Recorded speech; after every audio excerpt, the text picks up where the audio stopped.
Good morning, students. Students, in chapter 13, surface areas and volumes, today's topic is surface area of sphere and hemisphere. Students, इस chapter के first part में हम आपको सभी identities explain कर चुके हैं, बट यहाँ पर एक बार जो टॉपिक ले रहे हैं उसकी आइडेंटिटीज को हम रिपीट करते हैं हर पार्ट में. सो स्फीयर, सबसे पहले तो आप ये देखिए, आप स्फीयर और हेमिस्फीयर को जानते हैं कि नहीं. सो स्फीयर तो हो गया जैसे आपका बॉल है, एकदम स्फीयर जैसा, मतलब जिसका हर साइड से सरफेस है वो सर्कल नजर आए. देखिए स्टूडेंट, जैसे अपने सामने अपने पास एक बॉल रखा है, वाइट बॉल है, अपने बिल्कुल पास रखा है, तो हमें उसके अगर बाउंड्री के बाहर बाहर अगर नजर घुमाएंगे तो सर्कल नजर आएगा और उसका उभरा हुआ सरफेस भी हमें दिखाई देगा. बट जैसे जैसे उस बॉल को हम अपनी नजरों से दूर ले जाएंगे तो एक लेवल ऐसा आएगा कि वहां से आपको उसका उभरा हुआ सरफेस दिखाई नहीं देगा. जैसे सपोज करो कि आपने एक बॉल जमीन पर रखा, व्हाइट बॉल है, और आप छत के ऊपर चले गए, आप ध्यान से देखेंगे तो उसका उभरा हुआ सरफेस दिखेगा, अदरवाइज आपको एक सर्कल सा नजर आएगा कि आप सोचेंगे कोई व्हाइट सर्कुलर पेपर कागज पड़ा है. और अगर आप 2 मंजिल 3 मंजिल पे चले जाएंगे तो 100% आपको वो सर्कल जैसा ही नजर आएगा, उसका उभरा हुआ सरफेस है वो दिखाई नहीं देगा. इसका एक सिंपल सा एग्जांपल लेते हैं हम. जैसे मौसमी का फल है, वो आपने देखा होगा, वो एकदम स्फीयर की शेप में होता है, इस तरह का बॉल भी होता है, बट कोई भी ऐसी शेप का सॉलिड आइटम ले लेते हैं. सो उसमें स्फीयर के अंदर स्टूडेंट, जैसे आप सामने अपने आंखों के सामने उस स्फीयर को करेंगे तो आप उसकी बाहर की बाउंड्री हमें एकदम सर्कल जैसी नजर आएगी, इस तरह से. और सर्कल का एरिया होता है पाई आर स्क्वायर. सो स्टूडेंट्स, हमारी 4 डायरेक्शन है, आप इस तरह से चारों डायरेक्शन से किसी भी तरफ से अगर आप जो है उसको ऑब्जर्व करेंगे तो वो सर्कल ही नजर आएंगे. इसलिए स्फीयर का surface area 4 pi r square होता है, 4 pi r square. After this, hemisphere. So students, hemisphere का सरफेस एरिया, पहले तो आप हेमिस्फेरिकल आइटम के शेप के बारे में जानिए. सपोज आपके पास मौसमी का फल है और आपने एकदम हाफ उसको काट दिया, और हाथ हाफ को तो एक तरफ फेंक दिया आपने, और बचा उस हाफ को आप ऑब्जर्व करेंगे, आप उसको इस तरह से उल्टा करके रख देंगे ऐसे, तो आपको उसका उभरा हुआ सरफेस है वो पूरे स्फीयर से आधा नजर आएगा. तो हेमिस्फीयर का वो तो हो जाएगा बाहर बाहर का, तो कर्ड सरफेस एरिया, बाहर बाहर का कर्ड सरफेस एरिया चारों तरफ ऊपर का, ऊपर का, तो वो तो 2 पाई आर स्क्वायर हो जाएगा, क्योंकि स्फीयर का 4 पाई आर स्क्वायर है तो हेमिस्फीयर का 2 पाई आर स्क्वायर हो जाएगा. बट जब आप उस मौसमी को कटे हुए हिस्से को देखेंगे तो आपको नजर आएगा कि एक सर्कल और नया बन गया. जब मौसमी अपना फ्रूट जो है वो कंप्लीट था, उस समय अंदर का कोई सरफेस दिखाई नहीं देता था, बट हाफ कटने के बाद में उसका जो कटा हुआ हिस्सा है वो सर्कल और नजर आने लग गया, और सर्कल का एरिया पाई आर स्क्वायर होता है. सो हेमिस्फीयर का टोटल सरफेस एरिया, अगर उसके बिना कटे हुए हिस्से को देखते हैं तो 2 पाई आर स्क्वायर, और कटा हुआ हिस्सा जो सर्कल है वो उसमें ऐड कर देते हैं तो total surface area of hemisphere हो जाएगा, और that will becomes 3 pi r square. So students, ये तीनों आइडेंटिटीज हमने रिपीट कर दी हैं. Surface area of sphere 4 pi r square, curve surface area of hemisphere, hemisphere का कर्व सरफेस, केवल कर्व का मतलब बाहर बाहर का, 2 पाई आर स्क्वायर, और कर्व हेमिस्फीयर का टोटल सरफेस एरिया जो बाहर बाहर का 2 पाई आर स्क्वायर है वो ले लिया, और प्लस में जो नया सरफेस कटा हुआ नजर आ रहा है सर्कल जैसा, प्लस में उसका पाई आर स्क्वायर जुड़ जाएगा, तो 2 पाई आर स्क्वायर में पाई आर स्क्वायर ऐड करेंगे तो 3 पाई आर स्क्वायर हो जाएगा. So students, after discussing these 3 identities, before taking questions of this exercise, first of all taking photos of today's notes. So this is page 239,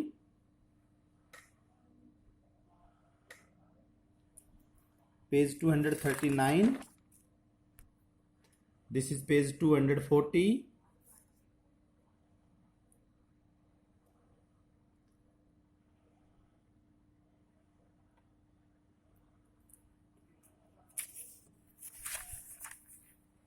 (241),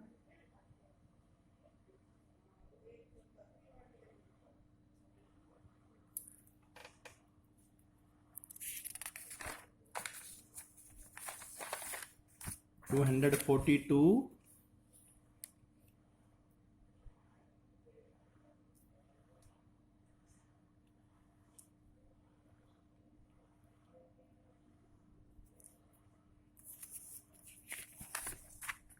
243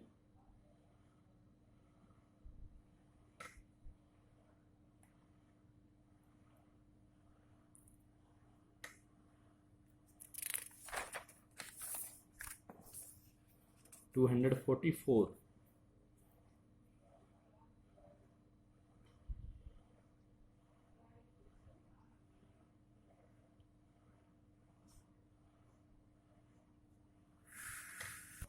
So students, let us now take questions of exercise 13.4. This says that use pi equal to 22/7 unless stated otherwise. अगर पाई की value नहीं given है तो 22/7 लेंगे, और अगर given है तो जो गिवन है वही लेंगे, 22/7 नहीं लेना। फिर पहला क्वेश्चन है, बिल्कुल सिंपल सा क्वेश्चन है स्टूडेंट्स। इस चैप्टर की एक खास बात है, आप फर्स्ट एक्सरसाइज के ऊपर फुल इंटरेस्ट लेकर के आइडेंटिटी याद करने के बाद फुल इंटरेस्ट से उसको सोल्व कर लीजिए। अब उसके बाद जितना आप आगे चल, अगर वो आपने क्लियर समझ में आ गया है तो जितना आगे चलेंगे it becomes easier and easier. So find the surface area of sphere. Find the surface area of sphere of radius. ये रेडियस दे रखे हैं स्फीयर के, आपको सीधा सरफेस एरिया लिखना है। सो स्टूडेंट्स देखिए, सभी आइडेंटिटीज में हमने स्फीयर की आइडेंटिटीज में ये देखा है कि स्फीयर का कुछ भी कैलकुलेट करना हो केवल उसका रेडियस चाहिए। सो ये रेडियस दे रखे हैं तो रेडियस ऑफ स्फीयर लिख दिया। ये कोई जरूरत नहीं है करवाने की, बट केवल लिखने का मेथड वो एकदम अट्रैक्टिव होना चाहिए। मान लो हम सेकंड पार्ट करते हैं, रेडियस ऑफ स्फीयर हमने लिख दिया, ये आर का काम करेगा। Therefore surface area of sphere 4πr²। 4 pi की वैल्यू पुट कर दो, आर स्क्वायर का मतलब आर इंटू आर, 2 बार लिख देंगे आर की वैल्यू और सिंप्लीफाई कर दिया, बस हो गया। नेक्स्ट सेकंड क्वेश्चन भी बिल्कुल सेम है, बस उसमें रेडियस दे रखा था, इसमें डायमीटर दे रखा है। सरफेस एरिया निकालना है, डायमीटर गिवन है, ये डायमीटर है स्टूडेंट्स। रेडियस के लिए हम डायमीटर का हाफ कर लेते हैं। डायमीटर ऑफ स्फीयर हमने लिख दिया, जैसे हम थर्ड पार्ट लेते हैं, डायमीटर ऑफ स्फीयर लिख दिया। देयरफॉर रेडियस कितना हो जाएगा, स्फीयर के बाय डिवाइड में 2 कर देंगे। अब इसका डेसिमल हटा दिया और सिंप्लीफाई कर लिया, 7/4 मीटर। ये क्या कर दिया, रेडियस। और रेडियस के बाद में पिछले क्वेश्चन की तरह से आप सरफेस एरिया निकाल दो, 4πr²। नेक्स्ट क्वेश्चन है, find the total surface area of hemisphere. यहां पर हेमिस्फीयर का टोटल सरफेस एरिया निकालना है, तो और पाई की वैल्यू भी इसमें गिवन है। ये रेडियस है, रेडियस ऑफ हेमिस्फीयर आप लिखेंगे, रेडियस ऑफ हेमिस्फीयर 10 सेंटीमीटर। अब total surface area of hemisphere, students याद करें identity, curve surface area of hemisphere 2πr² होता है और total surface area of hemisphere 3πr² होता है। तो 3πr² फॉर्मूला लगेगा यहाँ पर, वैल्यू पुट करने के बाद कैलकुलेशन हो जाएगी। नेक्स्ट क्वेश्चन है, radius of a sphere spherical balloon. ये बैलून में डबल एल आएगा। Radius of spherical balloon increases from 7 centimetre to 14 centimetre as air is being pumped into it. आपने भी ऐसा देखा होगा, गुब्बारे में हमने थोड़ी सी हवा भरी, उसका रेडियस कुछ बन गया, वो स्फीयर बन गया। मान लो स्फेरिकल बैलून है आपके पास, थोड़ी हवा भरने के बाद वो स्फेरिकल हो गया, उसका रेडियस हमने नोट कर लिया। फिर कहता है अगर हम और उसमें हवा भर देंगे तो वो बड़ा स्फीयर बन जाएगा, यानी कि उसका रेडियस इंक्रीज हो जाएगा। तो इसी तरह का ये क्वेश्चन है कि स्फेरिकल बैलून है, उसमें जैसे ही हवा भरते हैं तो कहता है पहले उसका रेडियस 7 सेंटीमीटर था, कुछ हवा भरने के बाद फिर और जब ज्यादा हवा भर दी तो उसका रेडियस 14 सेंटीमीटर बन गया।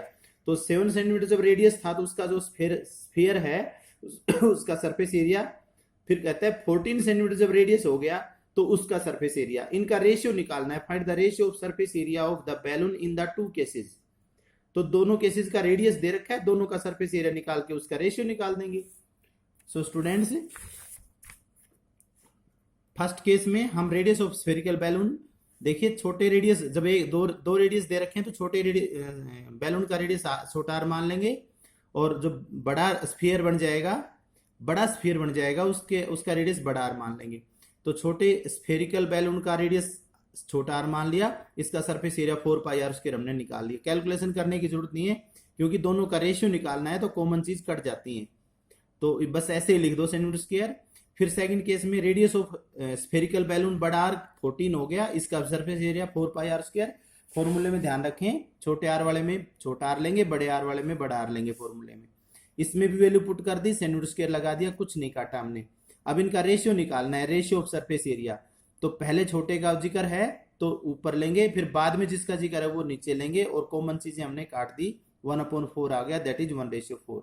आप इसको शॉर्ट में करें तो ऐसे भी कर सकते हैं, पहले दोनों रेडियस लिख लें, छोटा आर बड़ा आर, फिर सीधा ये रेशियो निकाल देंगे सरफेस एरिया का। ऊपर surface area in first case, नीचे surface area in second case, ऊपर वाले का ऊपर फॉर्मूला, नीचे वाले का नीचे।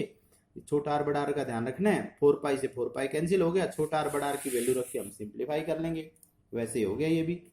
नेक्स्ट क्वेश्चन है क्वेश्चन नंबर 5। ए हेमिस्फेरिकल बॉल, कटोरा है एक आधे स्फीयर जैसा कटोरा। आप कल्पना कीजिए कटोरा ऐसा आपने देखा होगा कोई। ए हेमिस्फेरिकल बॉल, सपोज करो अपने पास एक बॉल है रबर की बॉल है, उसको हाफ काट लेते हैं। रबर की बॉल अंदर से खाली होती है, होलो शेप में होती है वो, तो आप उसको काटने के बाद एकदम हेमिस्फेरिकल बॉल बन जाएगा वो। मेड ऑफ ब्रास, ये ब्रास से बनी हुई है, पीतल से बनी हुई है। हैज इनर डायमीटर, इतना इसका इनर डायमीटर दे रखा है। Find the cost of tin plating it on the inside. Students इसका इनर डायमीटर दे रखा है, इनर डायमीटर लिख करके फिर इसका इनर रेडियस लिख लेंगे हम। और अब इसके इनसाइड अंदर की तरफ ही इसके टीन प्लेटिंग, इसके पॉलिश करनी है, टीन प्लेटिंग, टीन मेटल की। सो अंदर अगर पॉलिश करनी है तो अंदर का ही सरफेस एरिया निकालेंगे, बाहर पॉलिश करनी हो तो बाहर का आउटर सरफेस एरिया निकालेंगे। सो इसका इनर रेडियस लिख लो, पहले इनर डायमीटर लिख दिया, फिर इनर रेडियस हो गया इसका हाफ को हमने डेसिमल हटा के सिंप्लीफाई कर लिया, ये आर हो गया। अब हम इनर कर्व सरफेस एरिया, इसके इनर कर्व सरफेस एरिया को पॉलिश करना है, तो inner curve surface area of hemispherical bowl 2 pi r square निकाल दिया बस। अब इसके ऊपर पॉलिशिंग की कॉस्ट बतानी है, तो कॉस्ट का रेशियो उसमें दे रखा है, cost of tin plating 100 centimetre square area. वो कहता है 100 सेंटीमीटर स्क्वायर एरिया को टीन प्लेटिंग करेंगे तो 16 रुपए लगेंगे।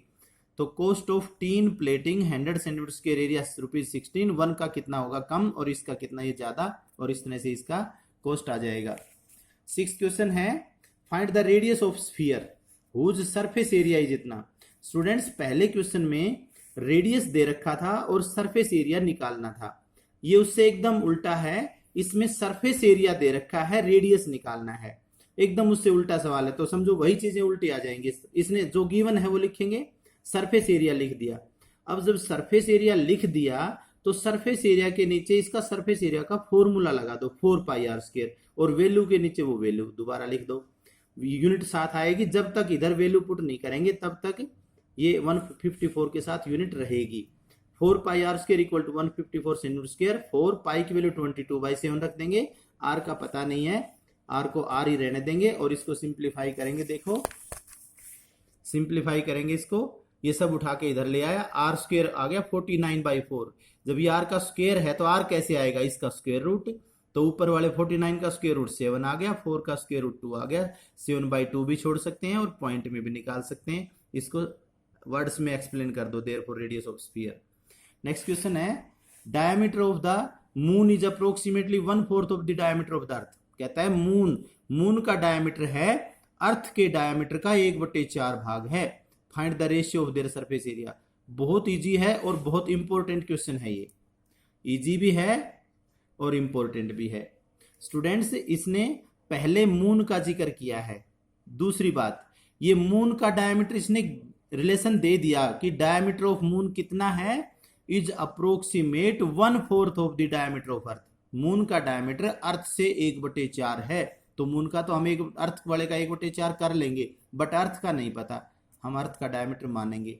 स्टूडेंट्स ये जो हमारे वैल्यूज हैं इनमें फ्रैक्शन नहीं आए, इसलिए हमने अर्थ का डायमीटर 8x माना।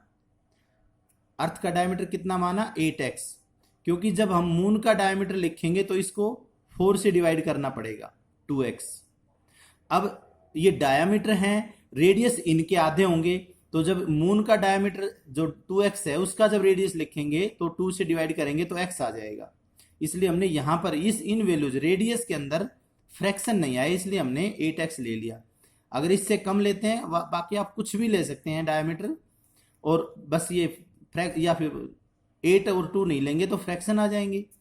सो डायमीटर ऑफ अर्थ हमने 8x मान लिया, देयरफॉर डायमीटर ऑफ मून लिख दिया भाई, इसको 4 से डिवाइड कर दिया, 2x आ गया। अब दोनों डायमीटर से दोनों रेडियस लिख लो, रेडियस ऑफ अर्थ बड़ा आर लिख लो और रेडियस ऑफ मून को छोटा आर लिख दो। अब इसके बाद में रेशियो ऑफ सरफेस एरिया, दोनों के सरफेस एरिया का रेशियो निकालना है। तो ऊपर पहले किसका नाम आया, मून का, तो ऊपर मून का सरफेस एरिया और नीचे अर्थ का सरफेस एरिया। फॉर्मूला 4 पाई छोटा आर स्क्वायर 4 पाई बड़ा आर स्क्वायर वही रहेंगे, 4 पाई से 4 पाई यहीं कैंसिल कर दो, वैल्यू पुट करने की जरूरत नहीं है। और आर स्क्वायर का मतलब x इंटू एक्स, और इस आर स्क्वायर का मतलब 4x इंटू 4x, x से x कैंसिल कर दिया और ये 1:16 आ गया। नेक्स्ट है hemispherical bowl is made of steel, इतने सेंटीमीटर थिक। ये बाउल है, इसकी जो ये स्टील से बनी हुई है, इसकी जो स्टील है उसकी मोटाई दे रखी है 0.25 सेंटीमीटर और इनर रेडियस दे रखा है। स्टूडेंट्स देखिए, जब हम इस तरह से कोई बाउल बनाते हैं, सपोज ये अपना बाउल है हेमिस्फेरिकल, कटोरा है हेमिस्फेरिकल, इसकी जो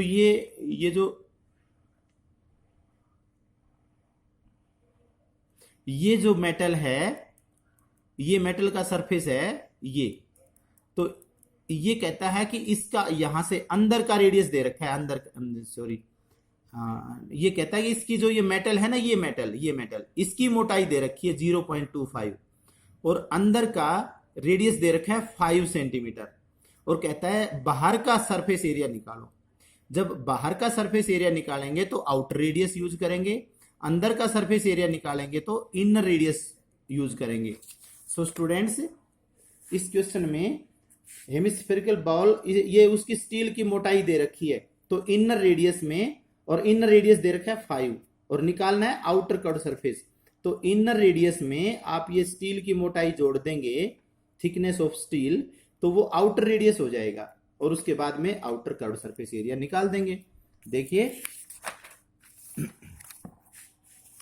पहले इनर रेडियस लिखेंगे, फिर थिकनेस ऑफ स्टील लिखेंगे, ये इसमें ऐड कर देंगे। स्टूडेंट्स 5 को हम 5.00 समझेंगे, 5 को 5.00 और ये 0.25 ऐड करते हैं डेसिमल को, तो डेसिमल ऊपर नीचे होने चाहिए, इस तरह से ये आउटर रेडियस 5.25 बन जाएगा, बड़ा आर। और आउटर कर्व सरफेस एरिया निकालना है तो फॉर्मूले में 2 पाई आर स्क्वायर में बड़ा आर ही यूज करेंगे और उसके बाद में ये वैल्यू पुट करके सिंप्लीफाई कर लेंगे ना। लास्ट क्वेश्चन है, बहुत इजी है बट अच्छा बहुत है क्वेश्चन, इंपॉर्टेंट कह सकते हैं। A steel right circular cylinder just encloses a sphere of radius r. देखिए स्टूडेंट्स, ये सिलेंडर है और एक स्फीयर ऐसा है कि उस सिलेंडर में डालते हैं तो ठीक ठीक उसमें आता है, मतलब लूज भी नहीं रहता और टाइट भी नहीं रहता, बिल्कुल। ये इसका मतलब ये जो स्फीयर है हमारे सिलेंडर के साइड वाले सरफेस को भी टच करेगा, बॉटम को भी टच करेगा, टॉप को भी टच करेगा, ठीक ठीक आता है। जस्ट इनक्लोजेस का मतलब बिल्कुल एकदम ठीक ठीक आता है, ना तो ये खाली रहता ना बाहर रहता। सो आप इसका मतलब ये हुआ, इस बात से ये क्लियर हो गया कि जो हमारे स्फीयर का रेडियस होगा वही हमारे सिलेंडर का रेडियस होगा। और हाइट, सिलेंडर की हाइट क्या हो जाएगी, देखिए यहां से यहां तक रेडियस है, यहां से यहां तक रेडियस है, तो हाइट हमारी 2r हो जाएगी। इसमें ये फिगर दिखा दें। अब कहता है सरफेस एरिया ऑफ स्फीयर निकालो, curve surface area of cylinder निकालो, दोनों का रेशियो निकालो। तो हम एक बात लिखेंगे शुरू में, as cylinder just encloses sphere, as cylinder just encloses sphere, इसका मतलब radius of cylinder and radius of sphere दोनों बराबर हैं और इक्वल टू आर लिख देंगे, क्योंकि आर दे रखा है इसने, दोनों के रेडियस को आर मान लिया। और हाइट ऑफ सिलेंडर हो गई 2r। अब surface area of sphere 4 pi r square, देखिए आर की वैल्यू हम पुट करेंगे तो आर की वैल्यू आर ही रहेगी, तो 4 पाई आर स्क्वायर ही रहने दो। Curve surface area of cylinder 2 pi R S, तो 2 पाई, रेडियस तो आर ही है, इसमें आर ही दे रखा है, और एच के स्थान पर हम क्या लिखेंगे 2r, तो इसको सिंप्लीफाई कर दिया 4 पाई आर स्क्वायर आ गया। तो पाई की वैल्यू स्टूडेंट्स इसमें पुट करने की कोई जरूरत नहीं है।